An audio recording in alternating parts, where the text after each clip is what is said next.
Pada video kali ini gue mau kasih sedikit impresi aja setelah nyobain sebuah drone yang harganya sangat affordable. Kira-kira semenarik apa? Kita akan bahas setelah intro dulu.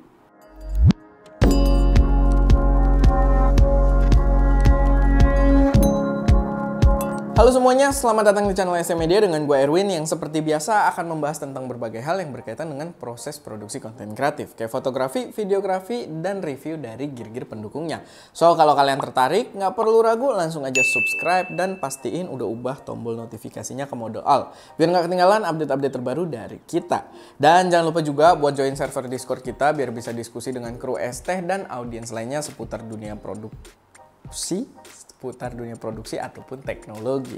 Buat yang tertarik, linknya pastinya udah ada di deskripsi. So, pada video kali ini gue mau kasih impresi gue setelah nyicipin drone dengan nama MJX Bugs 12 EIS atau EIS yang dibanderol dengan harga yang sangat affordable, yaitu cuma 2,5 juta rupiah aja. Dan gue pakai aja karena memang setahu gue itu harga yang cukup affordable, cukup budget friendly untuk sebuah produk drone.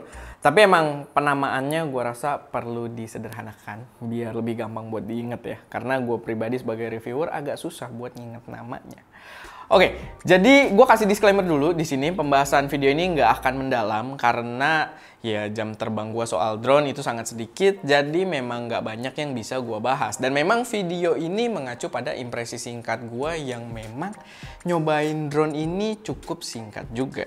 Impresi pertama gue pada drone ini adalah dia punya desain yang keren banget. Bentuknya keren dan memiliki kaki-kaki propeller yang bisa dilipat sehingga memiliki ukuran yang compact banget juga buat dibawa-bawa. Lalu di sisi bawah kaki-kakinya juga dia udah dilengkapi dengan LED indikator yang pastinya bakal membantu banget kalau lagi shoot atau pakai drone-nya di kondisi yang cukup gelap atau di malam hari. Dan LED tersebut juga bisa menjadi indikator penanda dengan warna yang berbeda-beda tergantung pada status tertentu dari drone-nya sendiri. Buat build quality memang bukan yang terbaik. Build quality-nya itu masih terasa plastik. Jadi kalau kalian sentuh aja, walaupun bentuknya keren, tapi begitu kalian sentuh, itu berasa banget materialnya plastik. Lalu ketika diangkat juga ya terasa kurang padat. Tapi ya gue juga nggak expect besar juga soal build quality dari sebuah drone yang harganya cuma 2,5 juta rupiah aja. Oh ya, dengan harga tersebut, drone ini juga udah dilengkapi dengan sebuah remote yang cukup bagus juga, cukup proper. Ada handle ekstra juga buat memperkuat grip kita pada remote-nya, dan tersedia holder HP juga di sisi atasnya ya. Proper untuk sebuah remote drone. Cuman yang lucu itu ada bagian dari remote ini yang ternyata cuma hiasan aja. Kayak dial di bagian depan sebelah kiri ini dia cuma panjangan aja. Nggak berfungsi buat apa-apa. Untuk koneksi, gue juga nggak ada masalah buat mengkoneksikannya dengan HP gue. Kita coba pakai iPhone dan juga Android, itu di keduanya bisa terkoneksi dengan baik tanpa ada kendala. Nah, gue sempet buat coba terbangin drone ini, tapi literally gue cuma sekali terbang doang. Tapi ya gue rasa ada beberapa insight menarik yang bisa gue berikan ke kalian. Sama gue salut juga karena walaupun cuma sekali flight gue cobain drone ini, tapi durasi gue mainin drone ini tuh terasa cukup lama gitu. Kalau nggak salah nyentuh sekitar di atas 20 menitan.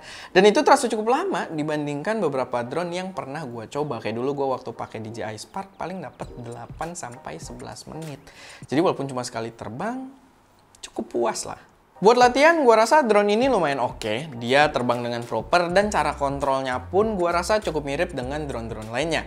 Dia juga udah dilengkapi dengan GPS sehingga dia bisa mengetahui posisinya ketika digunakan. Bahkan di aplikasinya pun kita bisa lihat previewnya itu berdasarkan lokasinya dengan tampilan maps. Dan dia juga punya fitur yang gue kira cuma ada di drone mahal doang. Dia bisa back to home, kita bisa set lokasi awalnya dan dia bisa kembali secara otomatis. Yang penting pastiin aja kalian terbang dengan ketinggian yang cukup daripada gedung atau pohon-pohon di sekitarnya ketika pengen pakai fitur back to home-nya.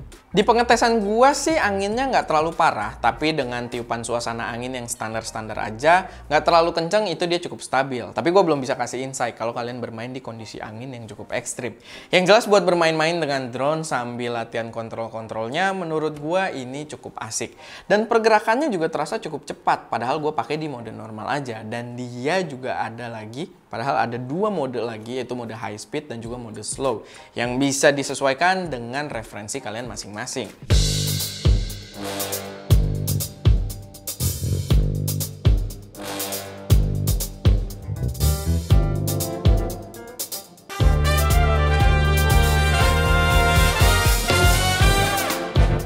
Untuk kualitas gambar sih, pertama gue cukup salut dengan kestabilan gambarnya. Padahal dia nggak pakai gimbal, cuma pakai electronic image stabilization aja, tapi gambarnya itu bisa cukup stabil selama nggak melakukan pergerakan ekstrim.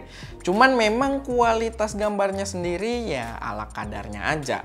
Walaupun dipromosikan dengan resolusi 4K dan gimmick-gimmick lainnya, ya tetap aja terasa kalau kualitas gambarnya ini sebatas cukup aja.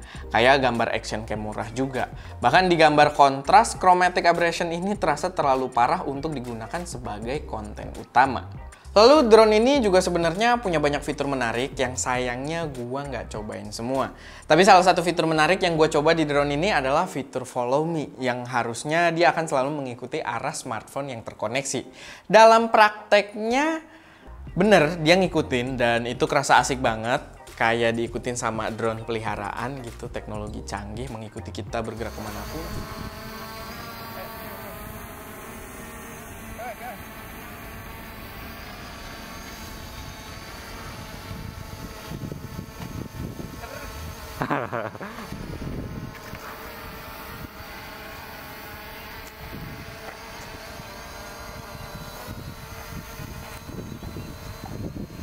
Cuman framing di dalam gambarnya yang dihasilkan itu masih kurang banget. Seringkali gue udah hampir out frame baru dia mulai nengok lagi, dan sangat-sangat jarang gue berada di tengah framenya. Tapi ya balik lagi, gue nggak expect banyak juga dari drone seharga 2 jutaan. Itu aja menurut gue udah keren banget buat dipraktekin.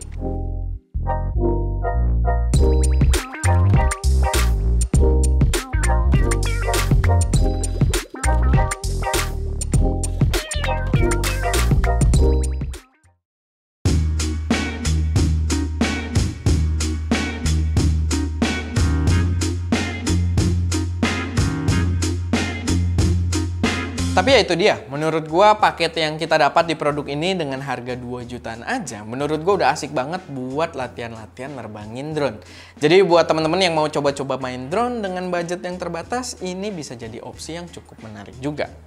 Oke, paling itu aja buat video kali ini. Semoga memberi gambaran yang cukup jelas dan bisa jadi referensi tambahan buat kalian. Kalau misalkan ada koreksi, saran, atau pertanyaan, silahkan taruh aja semuanya di kolom komentar. Atau kalau kalian punya rekomendasi drone juga yang mungkin dirasa lebih worth it, silahkan taruh juga di kolom komentar. Biar bisa jadi referensi buat penonton lainnya atau audiens lainnya. Dan ya, itu aja. Kayak biasa, kalau misalkan salah, kayak biasa, jangan lupa buat like video ini kalau kalian suka, share ke teman-teman kalian yang mungkin tertarik, dan pastinya subscribe ke channel SM Media untuk mensupport kami terus memberi konten yang lebih berkualitas dan bermanfaat di masa mendatang. Muncrat lagi gua. Oke, itu aja. Gua Erwin, di belakang kamera ada Ska, dan jangan lupa untuk berkarya. Padat, tapi ya gua juga nggak expect besar pada sebuah drone yang gua ngeliat ke atas lagi Ska tadi di ending.